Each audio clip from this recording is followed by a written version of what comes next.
2025 was supposed to be the year LEGO finally delivered on all those crazy expensive sets we've been waiting for. But instead, we got some of the most disappointing minifigures and overpriced disasters in recent memory.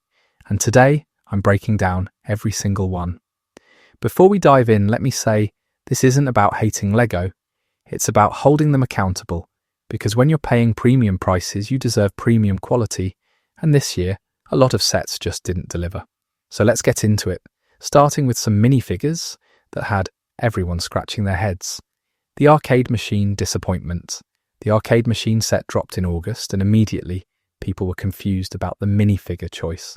Set 4805 comes with this retro arcade build that's packed with gaming references and nostalgic details, but the minifigure is just a standard regular person in everyday clothes.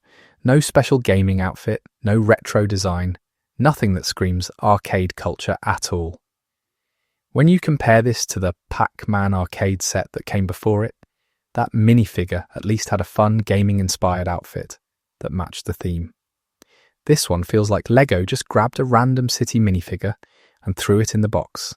For a set celebrating arcade gaming and retro culture, this was a massive missed opportunity. The Dreams Is theme has shown us LEGO can do creative retro gaming characters, so why didn't they do it here? It's not terrible, but it's painfully boring and generic when it should have been memorable. Moving on to something even more frustrating. Norman Osborn's lazy reused Spider-Man vs. Oscorp came out as set 76324, and it costs a whopping £120 for just 808 pieces. That's already pushing it on value, but then you see Norman Osborn's minifigure, and it gets worse. After years of waiting for a new Norman Osborn minifigure, LEGO just reused Arthur Weasley's head from the Burrow Collector's Edition Harry Potter set. Yes, you heard that right. They took a Harry Potter character's head and slapped it on Norman Osborn. Sure, it's a decent representation if you squint and pretend really hard, but for a set that expensive, you'd expect LEGO to create something new and unique. It's not just Norman either. Multiple minifigures in this set reuse existing parts, which makes the whole package feel lazy.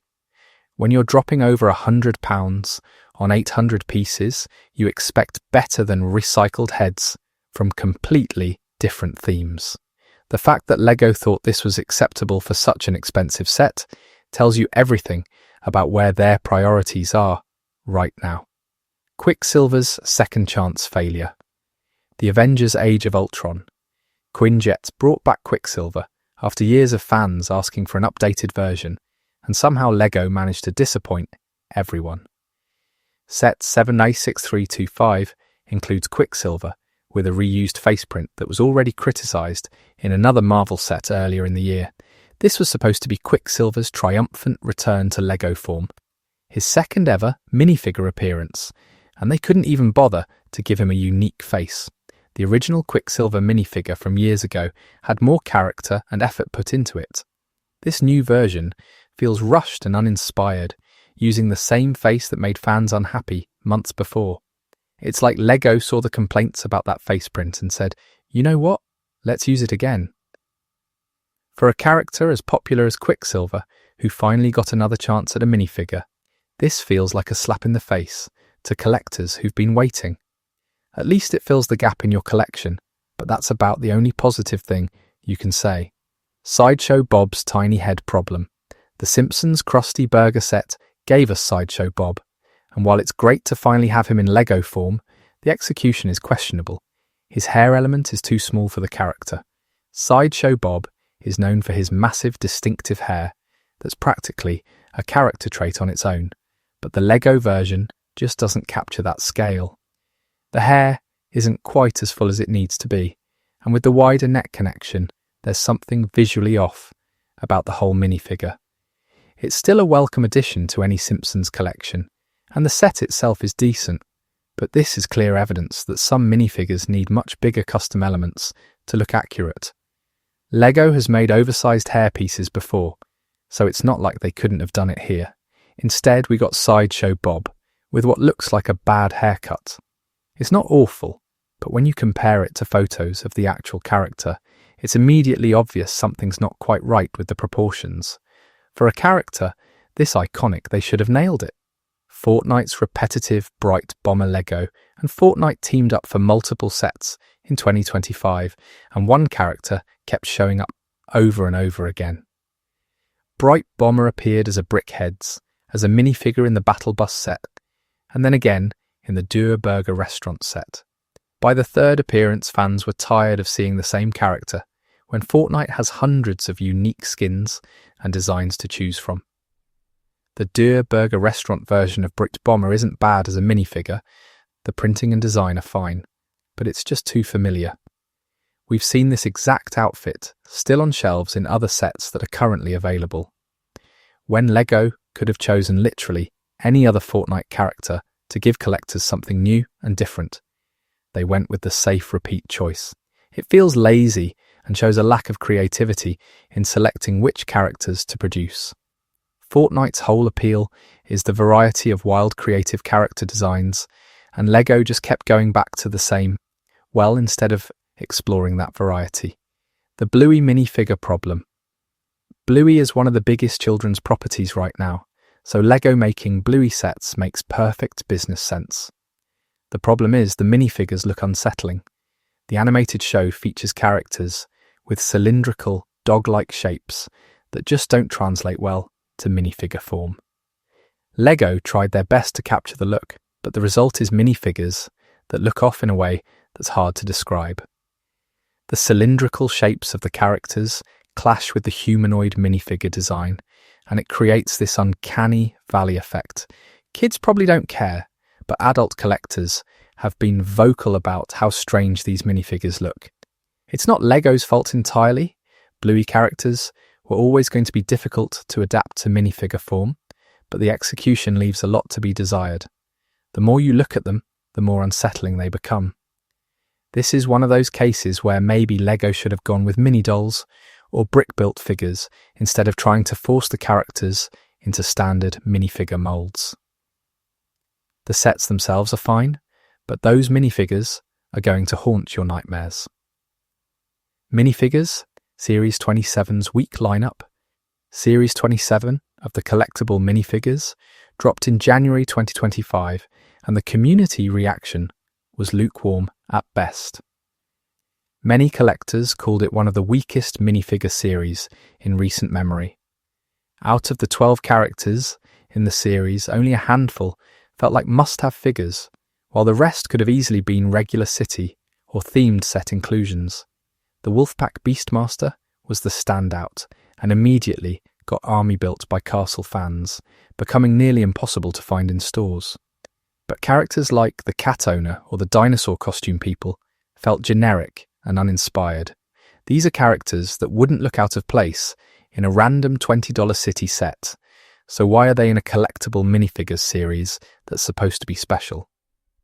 The series lacked the creativity and uniqueness that made earlier series must collect for fans. When you're buying blind bags hoping for specific characters and most of the series is forgettable, that's a problem. Series 27 felt like Lego phoning it in, while saving the good ideas for licensed series like Spider-Verse and Formula One. It's disappointing when a numbered series feels like the low-priority option. The Nike partnership disaster. Lego's partnership with Nike was supposed to be huge, but the execution left almost everyone disappointed. Let's start with the Nike Dunk set for 3008, which launched the partnership. The set costs $99 and includes a brick-built Nike Dunk sneaker, a display stand with Dunk text, and a basketball. The sneaker itself uses tons of stickers, including the lace holes and side panels, and the colour matching on these stickers is noticeably off from the bricks. For a set celebrating an iconic sneaker design, having mismatched colours from stickers is embarrassing. The minifigure that comes with it is equally disappointing. Just a generic basketball player with basic Nike branding. No personality, no interesting details, just Nike logos slapped on. The instructions jump straight into building with no history of the shoe or Nike brand, unlike the Adidas Superstar set that came before it. Then you have the Nike Dunk Trick Shot Set 43021 and Nike Slam Dunk Set 43010, which released later. These sets feature small Nike Dunks and basketball play features, but the minifigures, again, are bare minimum effort. One comes with 2 head options for customization, which is nice, but the torso printing is basic and the legs have no printing at all. For sets celebrating athletic wear and sneaker culture, the minifigures feel lifeless and corporate. The basketball piece is cool, but that's about it. These Nike sets feel more like expensive advertisements than actual Lego sets worth buying. Nike's brick-built figure failure set 7. Tree from the Nike line deserves its own section because it tried something different and failed spectacularly. This set features a large brick-built figure meant to represent an athlete or character, but the execution is baffling. The figure lacks articulation below the arms, which makes it useless as a playable figure. As a display piece, the character design leaves much to be desired. The set comes with 59 stickers. Let that sink in. 59 stickers on a set that's already struggling with identity. Is it a play set? Is it a display model? Lego couldn't decide, and the result fails at both. Reviews pointed out that the figure needed to pick a lane and commit, either make it fully playable with articulation or make it a stunning display piece. Instead, it's caught in the middle, being mediocre at everything. The customization angle is interesting, being able to change the figure's appearance, but that doesn't make up for the lack of basic functionality. For a Nike collaboration set, this feels like a concept that wasn't fully thought through before being pushed to market. The more diversity in brick-built characters is great, but not when the execution is this flawed. Nike sneakers. You can't even wear. Let's talk about the actual Nike sneakers that came out of this partnership. The Nike Air Max DN sneakers in Lego style were youth-sized only, meaning adults with normal feet couldn't buy them. For a partnership between two brands with massive adult fan bases, limiting the sneakers to kids' sizes made no sense. The sneakers themselves feature a bright yellow paper bag-inspired design that's certainly eye-catching, but they're not comfortable to wear for extended periods. Reviews from people who bought them complained about poor comfort, especially when walking thousands of steps at conventions or travelling. The Lego Nike Dunk Low sneakers followed the same pattern, youth sizes only, and while more wearable than the Air Max DNs, still disappointing to adult fans. These sneakers feel like they were designed as collectibles first and actual footwear second. The lack of adult sizing for a Lego and Nike collaboration is mind-boggling when you consider how many adult Lego fans would have bought them. It's like they didn't understand their own audience. The design elements are fun, but if you can't wear them properly, or at all if you're an adult, what's the point? Republic Juggernaut's price disaster. The Republic Juggernaut set 75413 became the poster child for everything wrong with Lego Star Wars pricing in 2025. This set costs $160 for 813 pieces. Let me repeat that, $160 for just over 800 pieces. The set has a rating of 1.2 out of 5 stars from 168 reviews on Lego's own website. Only 4% of builders recommend it. That's catastrophic. The Juggernaut itself is significantly downsized from the original version from years ago, roughly a third smaller, and the compromises show everywhere. The interior is practically empty. You can't even stand troops up inside properly, which defeats the entire purpose of a troop transport vehicle. The brick-built wheels look terrible compared to Lego's existing wheel molds and don't capture the look of the vehicle at all. There are visible gaps and unfinished areas, especially toward the rear, that shouldn't exist on a flagship Star Wars set. The lack of a carrying handle makes it difficult to pick up, and reports emerged of the top separating from the body during normal handling. For $160, you expect rock-solid construction, but this thing falls apart if you look at it wrong. The minifigure lineup is excellent with Galactic Marines and Commander Bakara But even that can't save this disaster. This set is the definition of paying more for less. Juggernaut stability issues. The stability problems with the Juggernaut deserve more attention because they're worse than you think. Multiple reviewers demonstrated the roof panels and sections coming loose during basic handling. This isn't about rough play or dropping it. This is normal picking up the set to move it. One reviewer had to issue an apology video after initially saying the set was fine, coming back later to admit the stability concerns were valid. The top separates from the rest of the vehicle after just a few times of being handled. For a set marketed to kids and adult collectors alike, this level of fragility is unacceptable. The justification for high prices and downsized sets is supposed to be that modern builds are denser and sturdier, but the Juggernaut proves that's not always true. You're paying premium prices for a set that has structural weaknesses reminiscent of sets from 20 years ago. The lack of internal support beams under the roof, combined with poor connection points, creates a perfect storm of instability. If LEGO's internal testing caught this and they released it anyway, that's concerning. If testing didn't catch it, that's even more concerning. Either way, it's a bad look for a $160 set. The Juggernaut minifigure controversy. Even the minifigures in the Juggernaut set couldn't escape controversy. The Galactic Marines and Commander Bakara are beautiful figures that fans waited years for, but they come with waist capes that spark debate. Some fans love the waist capes for adding detail, while others think they look odd and restrict leg movement. The bigger issue is whether these amazing minifigures are worth suffering through owning the overpriced mediocre vehicle they come in. It's a tough question because the minifigures really are excellent, but buying this set feels like rewarding LEGO for bad pricing and design choices. The battle droids included are uninspired filler when LEGO could have included more clone troopers or unique figures.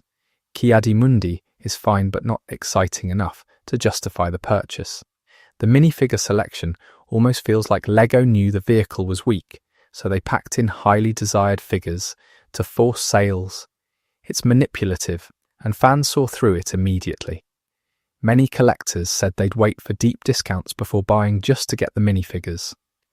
That's not a sign of a successful set when your best case scenario is people waiting for it to go on clearance. The 327th Star Corps Battle Pack Rip-Off Battle Pack 75431 featuring 327th Star Corps Clone Troopers represents another price hike that angered fans. This set costs £35 for 258 pieces, which works out to roughly 13.5 per piece. Last year's Clone Trooper and Battle Droid Battle Pack was about 2 pence cheaper per piece. So this is a noticeable increase. Battle packs are supposed to be affordable entry points for army building, but at this price they're becoming less accessible. The set includes 4 327th Star Corps Clone Troopers, which are beautiful figures, and 3 Super Battle Droids. The Clone Troopers are the draw here, but when you're trying to build an army, paying £35 for 4 figures adds up incredibly fast. This price increase continues a worrying trend where LEGO raises prices on sets that are meant to be bought in multiples. It's like they don't understand that battle packs work best when they're cheap enough to buy several. The set itself is fine, the figures are great, but the pricing strategy is actively hostile to the customers who want to army build. At this rate, battle packs will price themselves out of relevance, and LEGO will wonder why sales dropped. Marvel's Civil War action battle failure. Marvel kicked off 2025 with set 76325, the Civil War action battle that cost $100 and disappointed almost everyone. This set can't decide if it's a display piece or a playset, and fails at being either. The Quinjet included is pathetically small, considering the price point. The minifigure lineup is lackluster, with no standout characters that justify buying the set. The play features are basic and uninspiring. For $100 you expect something substantial, but this feels half-baked. Reviews pointed out that LEGO keeps going back to older Avengers movies because recent MCU films haven't been hits. But that's no excuse for releasing subpar sets. Just because the source material isn't as popular doesn't mean the sets should be low effort. The Civil War battle could have been epic with a proper Quinjet, detailed environment pieces, and a strong character lineup, but instead we got this mess. It's particularly frustrating because MCU sets used to be some of LEGO's best offerings, but quality has declined significantly.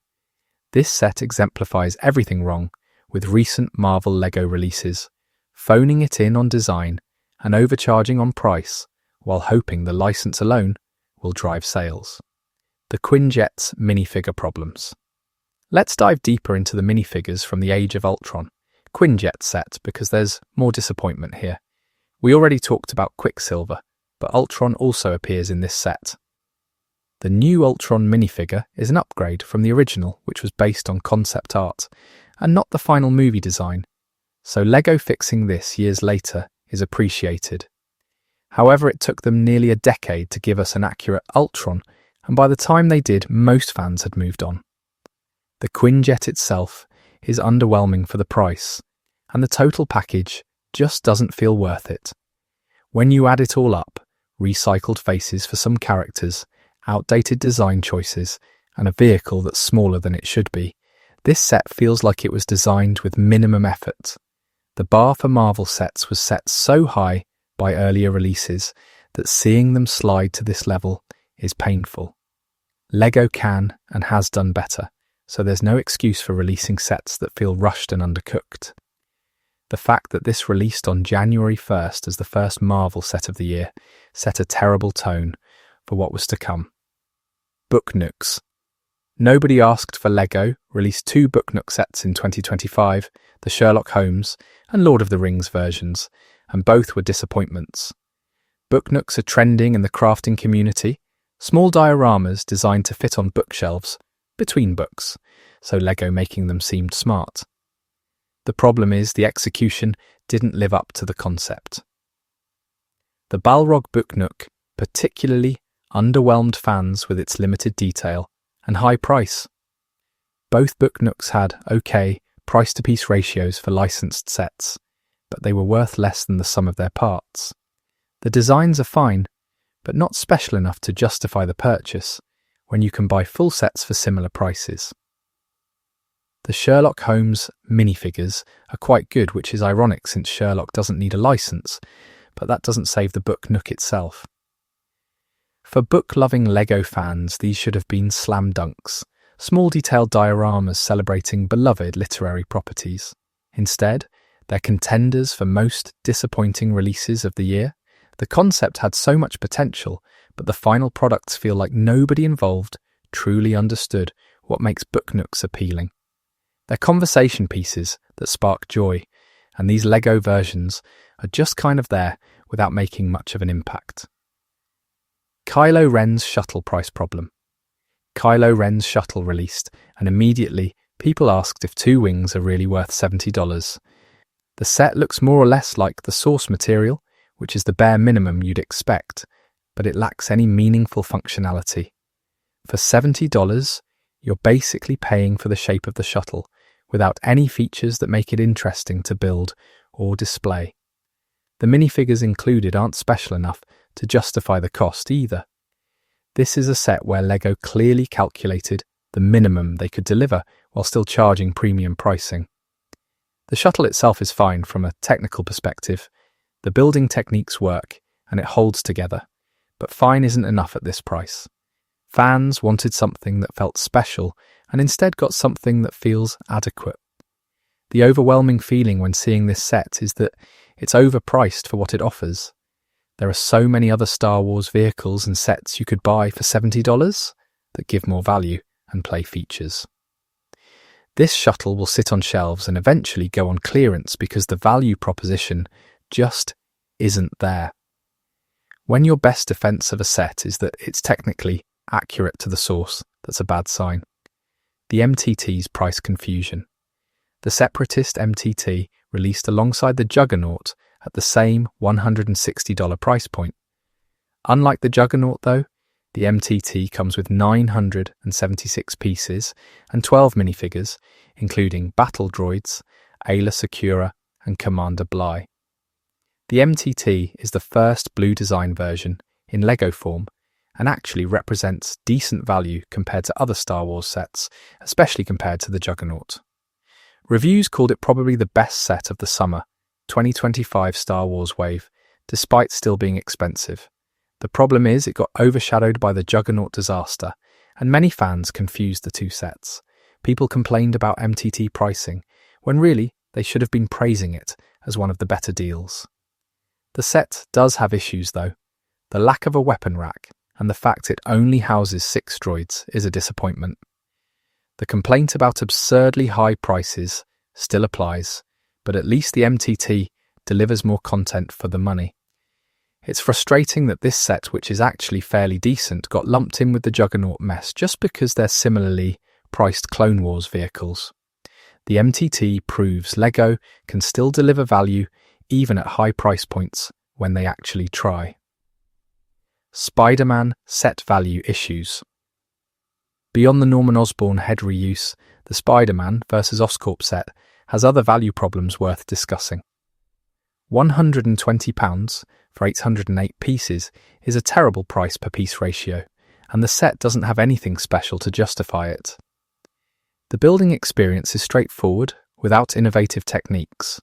The Oscorp building itself is basic, with minimal detail compared to other licensed buildings LEGO has released. Multiple minifigures in the set use reused parts, which makes the whole thing feel cheap, despite the expensive price tag. This is becoming a pattern with LEGO Spider-Man sets, where the licensing cost gets passed directly to consumers without any added value.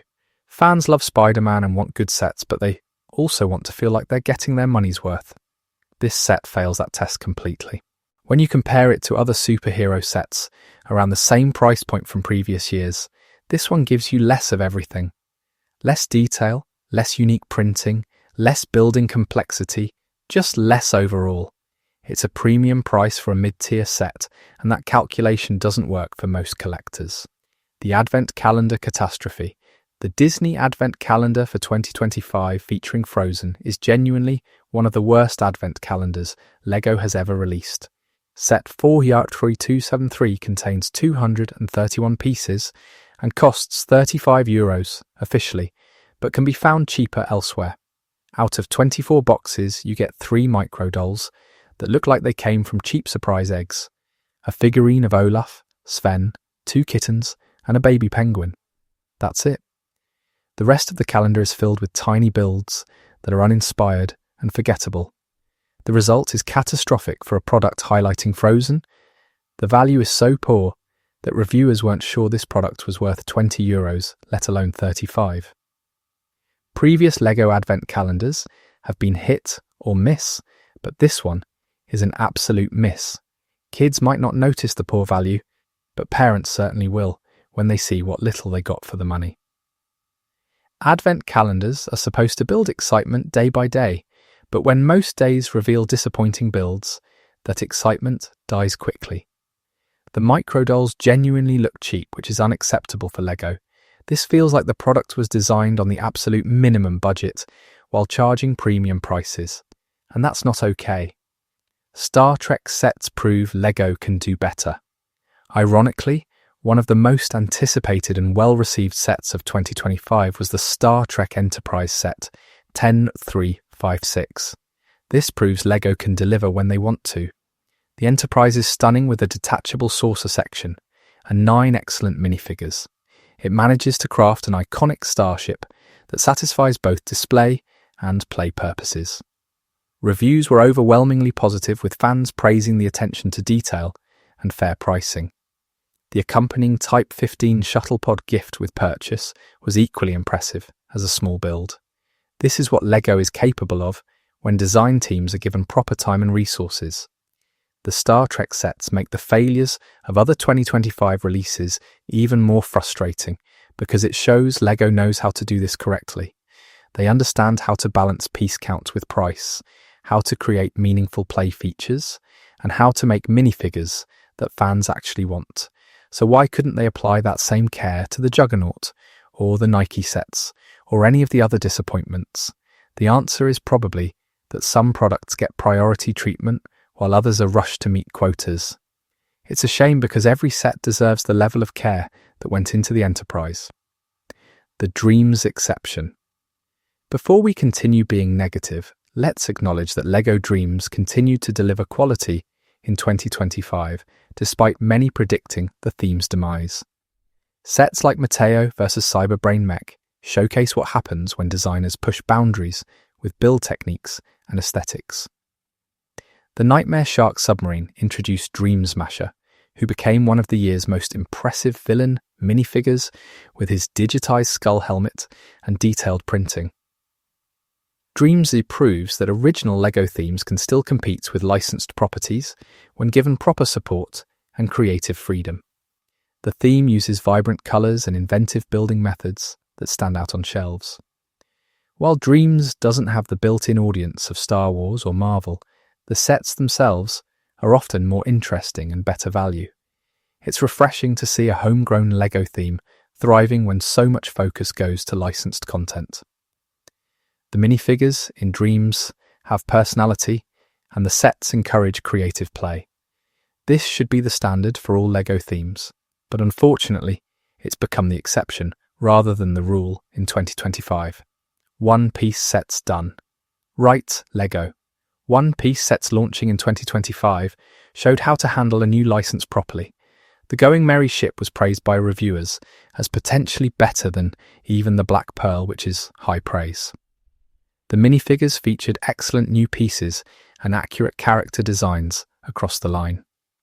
Myhawk from the Barity Floating Restaurant became one of the best minifigures of the year with his massive sword and detailed printing. Buggy's minifigure includes clever design with a removable head that fits on a smaller body, referencing his Netflix series appearance. The bright colours and fun building experiences match the source material's energy. These sets prove new licenses can be handled well when designers care about the property. The One Piece line prioritised character accuracy and interesting builds over cutting corners. This is what every licensed theme should strive for. Sets that honour the source while being great LEGO products in their own right. It makes the fumbles with Nike and some Marvel sets even more inexcusable when One Piece shows the right way to do it. The Icons Modular Excellence LEGO. Icons modular buildings continued their tradition of excellence with sets like Captain Jack Sparrow's pirate ship, technically an Icons set at 10365. This ship is a jewel in the Icons crown, with interesting techniques, impressive size, and playability. The ability to split the hull at water level and open the cannons adds dimensions to both display and play. For €350, it delivers substantial value. The Black Pearl redesign addresses issues from previous versions while maintaining the iconic look. Sets like this demonstrate that LEGO can justify high prices when they deliver high quality. The building experience is engaging throughout, and the final model is genuinely impressive.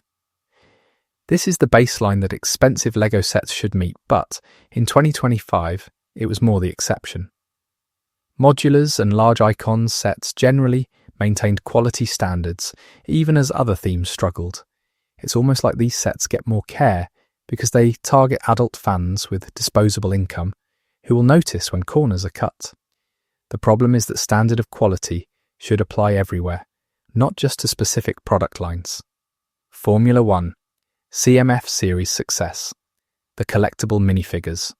Formula 1 series proved that themed CMF series can still knock it out of the park. These minifigures feature detailed racing suits, with accurate sponsor logos and team colours. Each figure came with accessories like helmets and tools that enhanced the racing theme. The variety across the series gave fans options to collect their favourite teams or build entire pit crews. Unlike Series 27, which felt generic, the Formula 1 series had clear identity and purpose. Every figure felt necessary and well designed without filler characters. The piece selection included useful parts for mocks beyond just collecting the figures. This is what a successful CMF series looks like. Strong theme, variety within that theme, detailed printing, and accessories that enhance each character. The fact that this released the same year as Series 27 highlights how much difference care and creativity make. Formula One fans and LEGO fans both walked away happy because the series delivered on its promise. More CMF series should follow this template of focused themes executed well, rather than scattershot collections of random characters. Spider-Verse CMF series victory. The Spider-Man. Across the Spider-Verse CMF series was another win for LEGO in the minifigure department. These figures captured the unique art style of the movies, with creative printing and colours. Spider-Punk topped many best minifigures of 2025 lists with his detailed punk rock aesthetic and accessories. Each character in the series felt distinct and worth collecting. The use of varied colours and printing techniques brought the animated film's visual style to plastic form. This series sold extremely well and made it onto many collectors' wish lists throughout the year.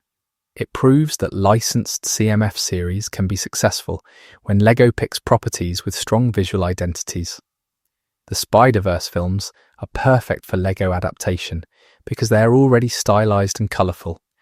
The minifigures honoured that while being distinctly LEGO. These are the kinds of licensed series that justify their existence by offering something unique you can't get in regular sets. Every figure told a story and added to your collection meaningfully. This is the gold standard for how to do a licensed CMF series right. The Death Star controversy. The Death Star set 75419 became one of the most controversial releases, despite or maybe because of its importance to the Star Wars line. The half-sphere design split the fan community, with some hating it, and others appreciating LEGO's solution for making a massive Death Star without building an insanely large sphere. Then there's the gift with purchase situation, where sets feel incomplete without the GWP, which many fans compared to video game DLC practices. The tactic feels petty when a set is already expensive. Despite controversy, the set is clearly important to LEGO and Star Wars collectors. The build is unique, relying heavily on system parts, and the interactivity improves on previous Death Stars. The Hot Tub Stormtrooper minifigure alone is worth talking about, capturing LEGO Star Wars humour perfectly with dual moulded legs and sculpted abs. The set proves LEGO can innovate with building techniques even on classic subjects. The problem is the presentation and marketing felt manipulative to many fans. A great set shouldn't need questionable sales tactics to succeed. The Death Star deserved better than being mired in gift with purchase controversy when the build itself is actually impressive. Arkham Asylum's redemption. Arkham Asylum set 76300 was initially dismissed by many as cramped and confined to a small base plate like the X Mansion from 2024. The first reactions were deflating, with concerns about space limitations and recycled minifigures. However, looking closer reveals finer points that make this set better than initial impression suggested. The architecture is impressive for the space available, with small details bringing scenes to life. The minifigure lineup, while familiar, includes Poison Ivy, who might be one of LEGO DC's best villain minifigures ever. Her colour scheme and plant motif translated perfectly to minifigure form. The set doesn't reach the heights of regular modular buildings, but it's a solid Batman display piece. Sometimes sets need a second chance and closer examination before their merits become clear. Arkham Asylum isn't perfect, but it's significantly better than early reactions suggested. This serves as a reminder not to write off sets based on reveals alone. Actually, building them can change perspectives significantly. LEGO still messed up the marketing and initial presentation, but the set itself has value for Batman collectors. Speed Champions consistency. LEGO Speed Champions maintained high quality throughout 2025, with Formula One cars dominating the first half of the year. Sets like the Ferrari SF24 showed masterful use of small pieces to create accurate car shapes. The buildability of these sets improved with more tiny plates and sloped elements instead of larger preformed pieces. From above, the cars clearly show accurate silhouettes, while angled flanks give them proper racing stances. The Too Fast Too Furious Honda S2000 brought movie cars back to the theme and became the first Pink Speed Champions car. These sets consistently delivered value and quality builds at reasonable prices. For collectors wanting detailed models without breaking the bank, Speed Champions hit the sweet spot. The minifigures in these sets are simple, but serve their purpose. The focus remains on the vehicles where it should be. In a year where many themes struggled with value and quality, Speed Champions stayed reliable. This consistency matters and shows what happens when a theme finds its identity and sticks to what works. Not every set needs to reinvent the wheel. Sometimes just doing what you do well is enough. Ninjago City's continued excellence. Ninjago City Workshop Set 7137 is the lowest ranked Ninjago City set on best of lists, but that speaks more to how incredible these sets are than any failing of this one. Ninjago City sets exist in their own league with intricate building, thoughtful details, and fan service throughout. The cityscape feels alive with hidden features and playability at every level. These sets reward close inspection with Easter eggs and clever techniques. The building experience is engaging from start to finish as the city takes shape. While some might call it predictable that these sets appear on top lists, their quality makes them impossible to ignore. The sidewalk width might be predictable, but everything else surprises and delights. Ninjago City sets represent LEGO at its creative peak, combining display value with playability and technical building. They justify high price points by delivering equally high quality. In contrast to disappointing sets like the Juggernaut, Ninjago City proves expensive sets can feel worth the money when designed with care. These are the kinds of sets that remind you why you love LEGO in the first place. The Wicket and K2SO success. While Clone Wars set struggled in 2025, Wicket the Ewok set 75430 and K2SO set 75434 succeeded by offering good value and solid designs. Both sets featured relatively fair pricing and appealed to original trilogy and Rogue One fans respectively. Wicket brought an adorable Ewok build that captured the character's charm. K2SO delivered a buildable figure of the beloved droid at a price that didn't feel exploitative. Both sets went on backorder and sold out in various markets, which proved demand existed for well-priced Star Wars sets. The reviews on LEGO's website for these sets were overwhelmingly positive, in stark contrast to the Clone Wars releases. This tale of two halves within the same wave shows fans will support good products but reject overpriced mediocrity. LEGO should learn from this that license alone won't carry weak sets. Even die-hard Star Wars fans have limits and will vote with their wallets. The success of Wicket and K2SO, while the Juggernaut bombed, sends a clear message about what fans value. Price and quality matter more than ever. Hogwarts Castle Main Tower, quality. The Harry Potter Hogwarts Castle Main Tower, set 76454, showed that Harry Potter sets can still deliver when LEGO puts in effort. The modular tower connects with other Hogwarts sets to create larger displays. The interior rooms are detailed with moving staircases and play features. Minifigures like Professor Kettleburn from Hogwarts Mystery add depth to collections. The build uses interesting techniques to create the castle architecture. For Harry Potter fans, this represents good value with substantial size and content. The set proves licensed properties can produce quality when designers care about the source material. It's another example of how uneven LEGO's output was in 2025. Some themes got premium treatment, while others felt like afterthoughts. Harry Potter clearly remained a priority, with sets that delivered on fan expectations. The castle expansions give collectors ways to build their Hogwarts vision, which encourages multiple purchases. This is smart business that also satisfies customers, a win-win. More themes should follow this approach, of quality products that inspire collecting rather than forcing purchases through FOMO and artificial scarcity. The Botanicals set's bright spot. LEGO Botanicals continue to be a bright spot with sets that sparked creativity in the community. The pieces and colours make these sets perfect for customization and unlocks. Reviews consistently praised botanical builds for being relaxing and satisfying. The final displays work as home decor, which expands LEGO's appeal beyond traditional collectors. Price-to-piece ratios remained fair with decent value. These sets prove LEGO can create successful themes without licenses when they identify niches. Adult fans looking for meditative building experiences found exactly what they needed in Botanicals. The theme's success likely influenced other adult-focused product lines. It's refreshing to see original LEGO themes that aren't play-focused doing well.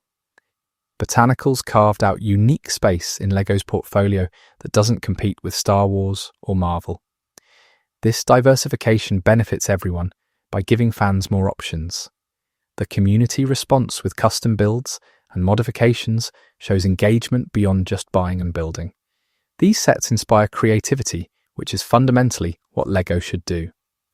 In a year where many sets disappointed, Botanicals remained consistently good. The gift with purchase problem. Let's talk about GWPs because they became increasingly controversial in 2025. Gift with purchase promotions used to feel like bonuses, but now many feel like required purchases to complete sets. The Death Star GWP situation exemplified this, where the accompanying build felt necessary rather than extra. This DLC-style approach to LEGO alienates fans who already spend hundreds on sets.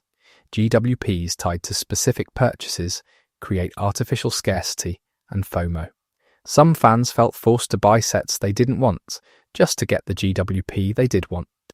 This strategy short-term boosts sales, but long-term damages customer relationships. When your GWP is better than some of your actual sets, that's a problem. LEGO should use GWPs to reward purchases, not complete incomplete sets.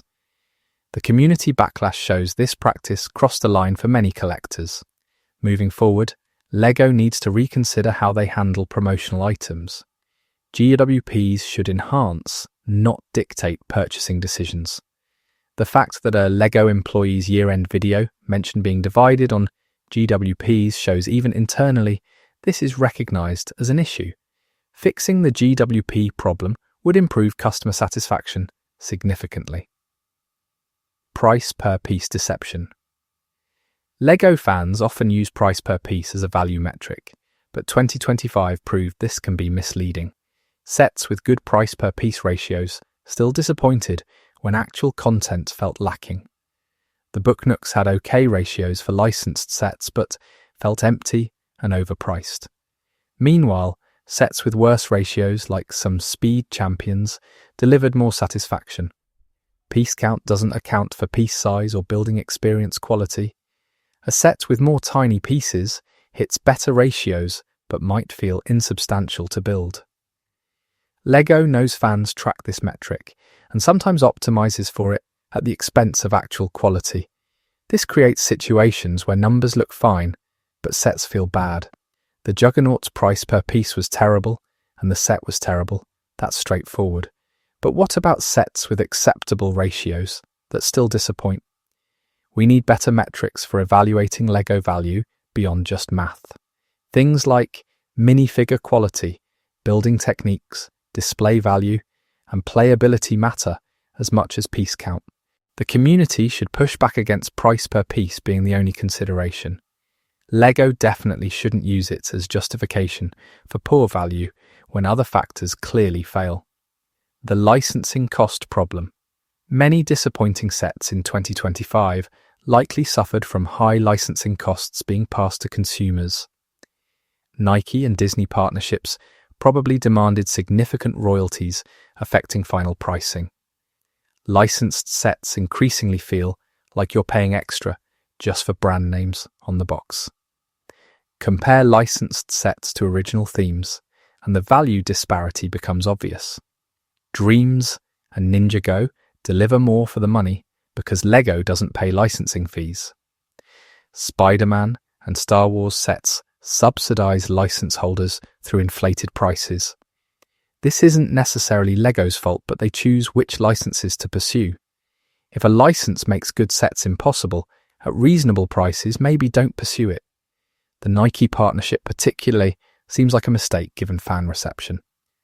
Lego's own brands like City and Creator prove licenses aren't necessary for success. The question becomes whether licensed sets bring in enough new customers to justify alienating existing fans with poor value. Lego's financials suggest yes, but community sentiment says no. Finding balance between licensing appeal and fair pricing will define Lego's future success. Currently, that balance feels badly off. Minifigure quality decline. Looking across 2025's minifigures reveals some concerning trends beyond specific disappointments. Reused parts became more common, with the same heads appearing across multiple sets and themes. Arm and leg printing decreased on figures that previously would have had it. Face prints seemed less detailed compared to previous years. These small declines add up to overall quality feeling cheaper. Minifigures are often the main draw for sets, so cutting corners here hurts the entire product.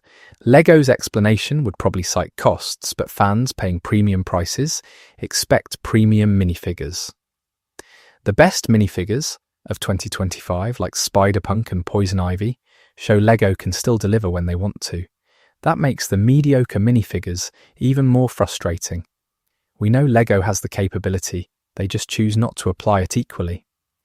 Minifigures that would have been great 5 years ago are now average because standards have risen. Lego needs to either meet those standards or adjust pricing accordingly.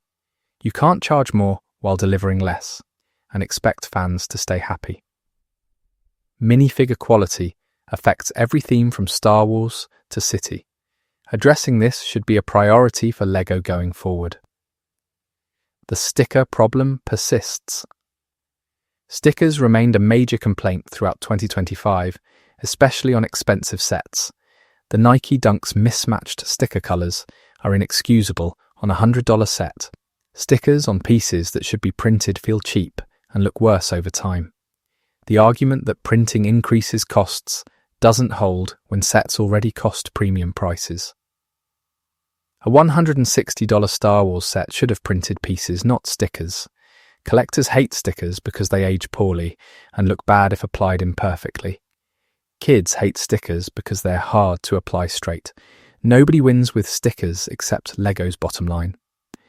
Some sets in 2025 had dozens of stickers, where previous versions had printing. This is a clear quality downgrade that fans noticed immediately. The Nike partnership sets particularly suffered, with colour matching issues on stickers. For sets meant to look good on display, stickers actively hurt that goal. Lego should commit to eliminating stickers from sets over a certain price point. The fact that some sets still get full printing proves it's possible. Apply those same standards across the board. Stickers are a shortcut that diminishes product quality and customer satisfaction. In 2025, this problem felt worse than ever. The secondary market impact. All these disappointing sets affected the secondary market in interesting ways. The juggernaut immediately appeared below retail price on aftermarket sites. Wolfpack Beastmaster from Series 27 became expensive due to scarcity, while other figures from the same series stayed cheap. This shows the market accurately values sets despite Lego's pricing. Sets that deliver value maintain or increase in price while disappointments tank. Lego probably tracks secondary markets and sees this data. The question is whether they learn from it or dismiss it as not representative. Secondary market prices reveal what collectors actually want versus what Lego thinks they want. When new sets sit unsold while older sets command premiums, that's valuable feedback. The challenge is Lego's business model focuses on initial sales, not long-term value. A set that sells poorly but makes initial profit targets might be considered successful internally. This disconnect between LEGO's metrics and fan satisfaction creates ongoing issues. If LEGO wants to be seen as premium brand, secondary market value should matter. Sets that become worthless hurt brand perception, even if initial sales were fine. Addressing this requires different thinking about product development and success metrics. The review bombing question. The Juggernaut's review bombing on LEGO's website raised questions about legitimate criticism versus coordinated negativity. With a 1.2 rating from hundreds of reviews, is this accurate or manipulation? Reading the reviews suggests genuine disappointment rather than trolling. People cited specific issues like price, stability, and size. These aren't vague complaints, but detailed criticisms from people who bought the set. The 4% recommendation rate is damning, but potentially accurate. LEGO's response to this negative feedback will be important. Do they dismiss it as review bombing, or take it seriously as customer input? The reviews on Wicket and K2SO being positive suggests the community can fairly evaluate sets. When a set is truly bad, people say so with specific reasons why. Review bombing implies coordinated effort without merit, but these reviews seem organic. The Juggernaut genuinely disappointed people who expected better. LEGO ignoring this feedback would be a mistake. Even if some reviews are exaggerated, the core criticisms are valid. Future sets should address these issues rather than repeating the same mistakes. Customer reviews, good and bad, provide valuable product development insights when taken seriously. The value of microsets. Interestingly, some of 2025's best value came from microsets and battle packs when priced fairly. Microfighters remained affordable entry points for kids and collectors. Small sets around $20 to $30 often delivered satisfying builds without breaking the bank. This suggests LEGO can still provide value at lower price points when they try. The problem is these sets get less attention than flagships and often less design effort. Imagine if LEGO applied the same care to every price point as they do to Master Builder series sets. Budget sets would improve dramatically and reach more customers. Not everyone can afford $100 plus sets, but many can handle $20 to $40. This market deserves better than what they often receive. Small sets shouldn't be training exercises for new designers or dumping grounds for leftover pieces. They should be complete experiences scaled appropriately. Some of 2025's micro sets achieved this, while others felt like afterthoughts. Consistent quality across all price ranges would benefit LEGO and customers. More people buying cheaper sets regularly might be better business than fewer people buying expensive sets occasionally. LEGO should explore this instead of endlessly chasing premium market. What LEGO should learn. Looking at 2025 holistically reveals lessons LEGO needs to learn. Price increases must come with quality increases, not decreases. Reusing parts is fine, but not when it makes sets feel lazy. Licensed partnerships should enhance, not constrain design possibilities. Minifigures matter more than ever, and cutting corners shows immediately. Stability and build quality cannot be sacrificed for cost savings. Customer feedback through reviews and sales data should inform future decisions. Not every set needs to be expensive, but every set should feel worth its price. Stickers on premium sets are unacceptable. GWPs should reward not complete purchases. Design time and care should be consistent across themes and price points. Fans will support good products, even at high prices, but reject mediocrity regardless of license. Building techniques and interesting construction matter as much as final appearance. Original themes can succeed alongside licensed ones when done well. The secondary market reflects real value despite initial sales. Most importantly, respecting customers and their intelligence creates loyalty, while manipulative tactics create resentment. These lessons aren't new, but 2025 made them impossible to ignore. Whether LEGO applies them in 2026 remains to be seen. Community response power. The community response to 2025's disappointments shows fan power when mobilized. Review bombing actually works when it's based on legitimate complaints. Social media amplifies both praise and criticism, making LEGO's reputation more vulnerable. YouTubers and bloggers shape opinion through reviews reaching thousands of viewers. Fan forums coordinate reactions and share information quickly. This interconnected community can make or break new releases through word of mouth. LEGO increasingly relies on AFOL community for marketing and sales. Alienating that community through poor value and quality is dangerous. The fact that LEGO employees monitor community channels means feedback reaches decision makers. Whether they act on it is another question, but they definitely see it. The community has more power than ever to hold LEGO accountable. Using that power responsibly means focusing on legitimate issues, not petty complaints. When united around real problems, the community can drive change. The challenge is staying constructive, rather than simply negative. LEGO benefits from passionate fans who care enough to complain. Dismissing those fans as entitled or toxic misses the point. They want LEGO to succeed and produce good products. That alignment of interests should make improvement possible when both sides communicate honestly. The sets worth buying. Despite everything discussed, 2025 had genuinely great sets worth your money. The Star Trek Enterprise delivered a dream set for fans. Spider-Verse CMF series gave us incredible minifigures. Ninjago City Workshops continued a legendary line. One Piece sets nailed a new license. Dreams showed original themes can thrive. Speed Champions maintained consistency. Botanicals provided creative outlets.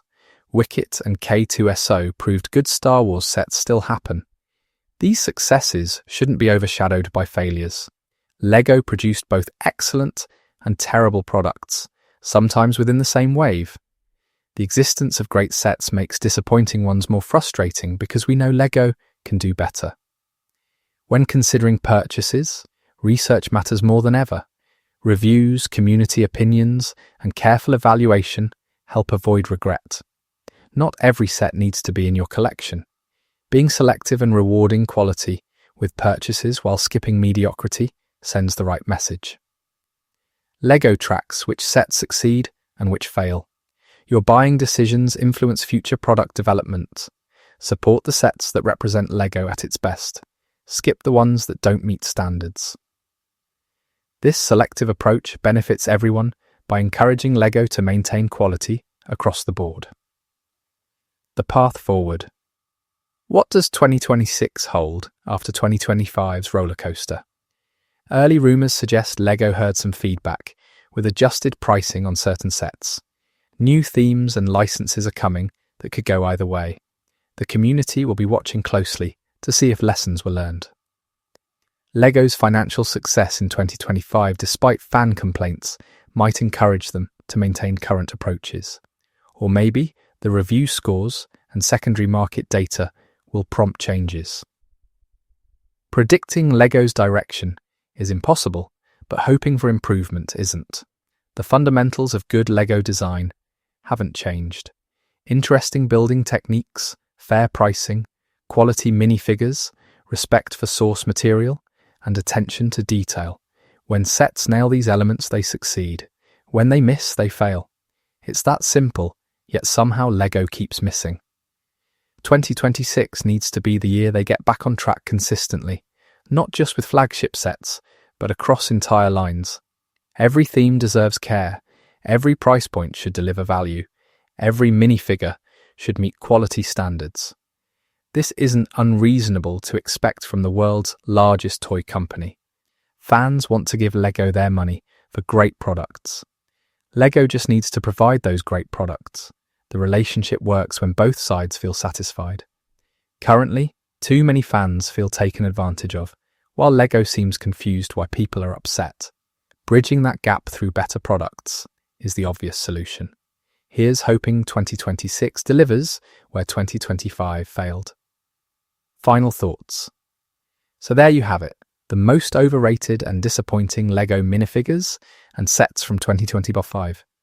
From the generic arcade machine figure to the disastrous Republic juggernaut, From Nike's identity crisis to Series 27's weakness, this year had no shortage of letdowns.